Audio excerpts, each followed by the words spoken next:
trash as we celebrate the 2-year anniversary of our first ever review, that of Stripperella. Last year I commemorated this by looking at Pam Anderson's other infamously bad show, Stacked. This year, we're going in a different direction and looking at another bad Spike TV cartoon.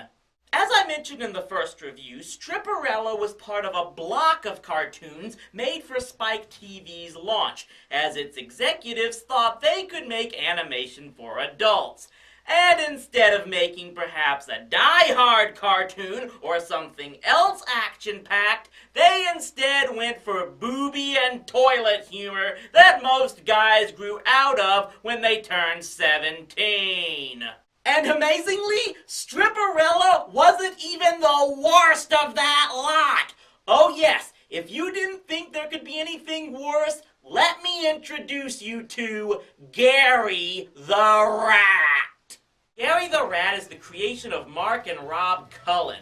The overall story is about a Wall Street lawyer named Gary Andrews who inexplicably transforms into a giant anthropomorphic rat. No! Gary the Rat. Shit. A lawyer is a big rat. Oh, how original and socially biting. April, do you think you can show me on this doll where the man touched you? What man? That man! And yes, this character is voiced by Kelsey Grammer, who must have really been trying to distance himself from the Frasier Crane character he portrayed for 2 decades. It's like if Patrick Stewart got fed up with being known as Captain Picard, so he agreed to star in an Asylum movie that aired on the Sci-Fi Channel. So why has Gary become a giant rat? You guessed it, it's never thoroughly explained. It's hinted throughout the series that it's some kind of karmic retribution for all the bad things he's done in his life in order to succeed, but that's about it. What's more, most of that is discussed in the 4th episode, which was clearly supposed to be the first. Yet, for some reason, they got the episodes out of order, which I know does happen on occasion, but it doesn't help this show's case. So how does the show begin? The first episode that did air shows Gary representing a giant tobacco company in court. This case is not about possible toxins like nicotine, ammonia, or carbon monoxide. That cigarette companies get people hooked to their product through an ingenious intake system and a highly addictive drug? No! This trial is about being different. This was a landmark victory, Mr. Andrews. How do you feel? I believe I can speak for my clients, Southern Tobacco, and all the brain-dead smokers and tobacco-chewing idiots out there when I say, long live deep pockets. Congratulations! You just came up with the absolute best way to make everyone thoroughly despise your main character. Let's give the Cullens a big hand, people! By the way, the animation is way cheap. When I watched the episodes for the review, it reminded me of something else, and I finally figured out what it was. Control-Alt-Delete! Yeah, the webcomics animated adaptation that's so universally hated that I've considered reviewing it even though it never made it onto mainstream TV. That's not good when your show makes me think of a terrible, cheap web cartoon. Gary is about as unlikable a main character as you can possibly get. Let's start with how nearly every episode typically begins. After a teaser involving some nightmare he has, each one opens with Gary talking to his mother, who he cooped up in the most abusive nursing home imaginable. Just tell the nurses that your bedpan's leaking. I'm sure they'll get you a new one. I realize they're releasing you from the hospital, but I figured you could just take the bus, or limp home, for that matter. Mom, if I ever try to put you in an old folks' home, shoot me. Then we get him verbally abusing the kid who delivers his cheese every morning, who I can't help but think they ripped off Chris Griffin to create. This is $5. I want you to take it, run across the street, and ask them to fire you. Could you do that for me? Keep that up, and one day you'll get something other than cheese in that bag.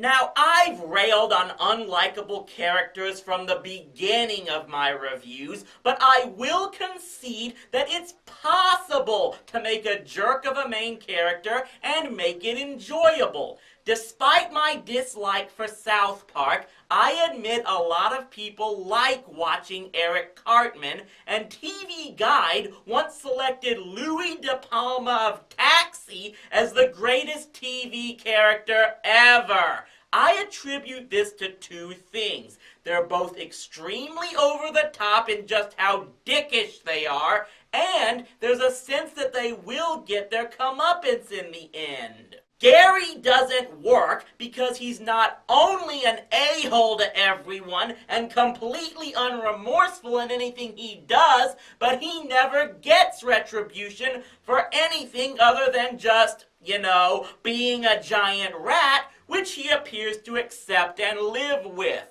Plus, it's all done in this slow, dry tone that's just not entertaining at all. What makes it worse is that we know Kelsey Grammer can do an entertaining bad guy. Sideshow Bob is enjoyable because he's a parody of the cartoon supervillain. Bombastic and melodramatic, intelligent but unable to stop his ego from getting in the way. His whole act of, I am evil and I will destroy you all, makes you laugh at just how ridiculous it is. Gary is all, yeah, I'm a jerk, get over it. And you just want to smack him in the face. The writers clearly tried to make Gary the better of the cast by surrounding him with characters that are even worse than him.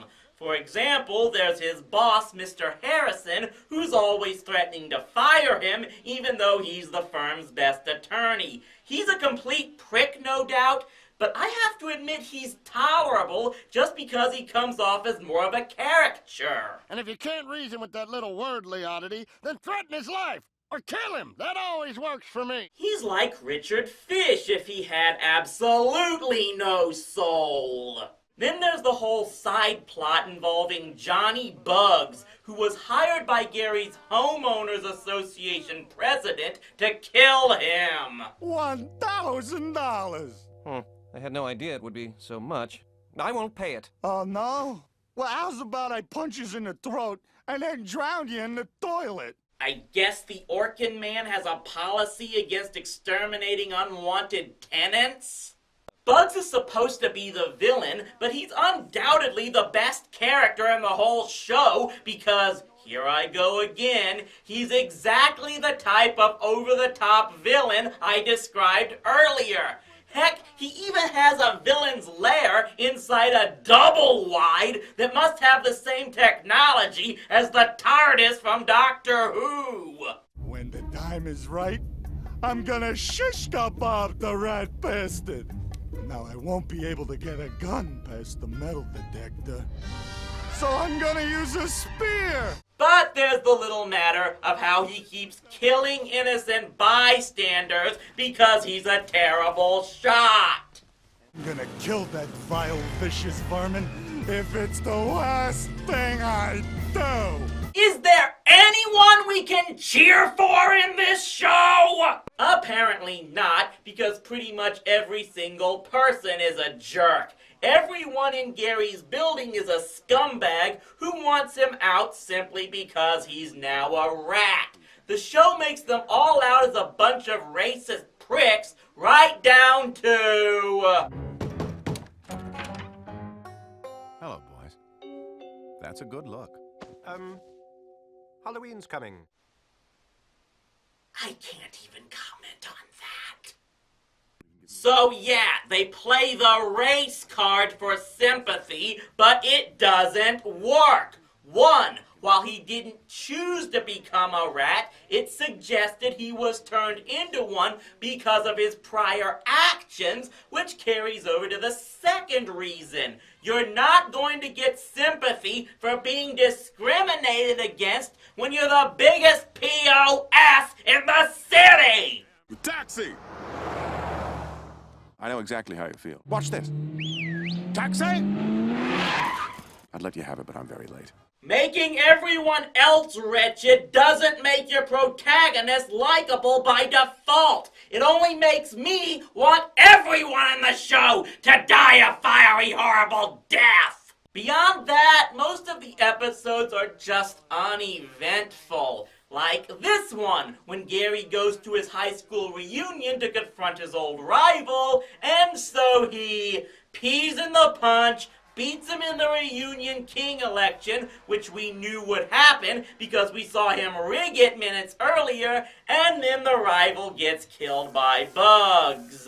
Then he runs for building association president, only to find out the plan is to impeach and kick him out, so he bribes everyone into getting him to stay, and the two guys playing the whole thing get killed by bugs. Are you seeing a pattern here? Yeah, too many times the resolution is the same. Gary's a jerk, he's better than everyone else, he cheats to get his way, and he always comes out on top with no remorse or retribution. He's the freaking Barry Bonds of cartoons!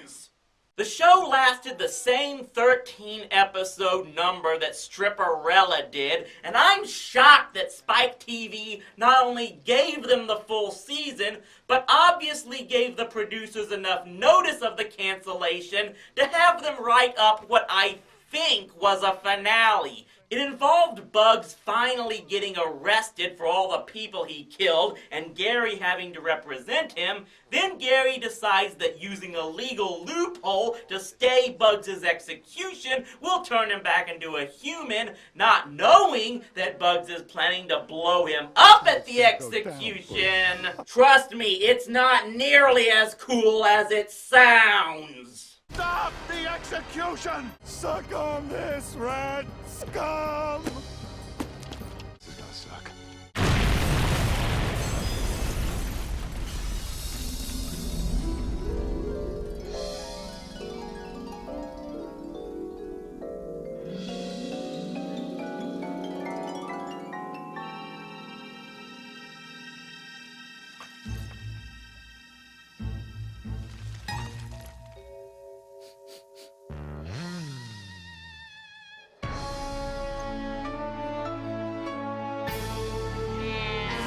Yeah, that's how it ends, with it being implied that Gary turned back but died anyway. And the worst part?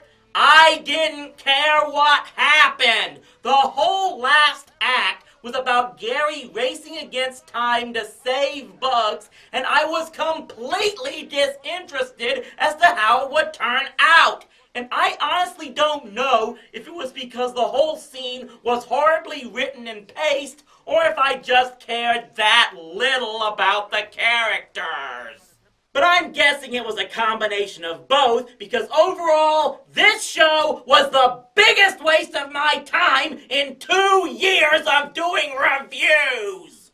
I mean it. The best way to describe Gary the Rat is pointless.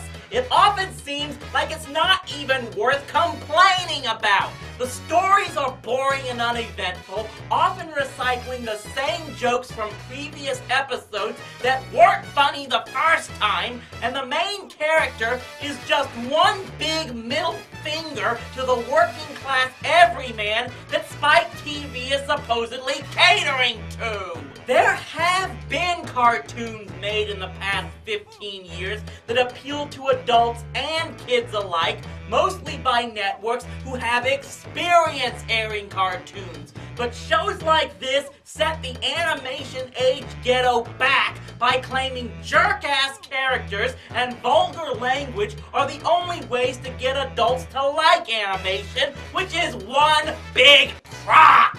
I'm not surprised that there's been no DVD release of this show, but the entire series is available for purchase and download on Amazon. $1.99 per episode, and I don't think there's been a bigger online ripoff out there!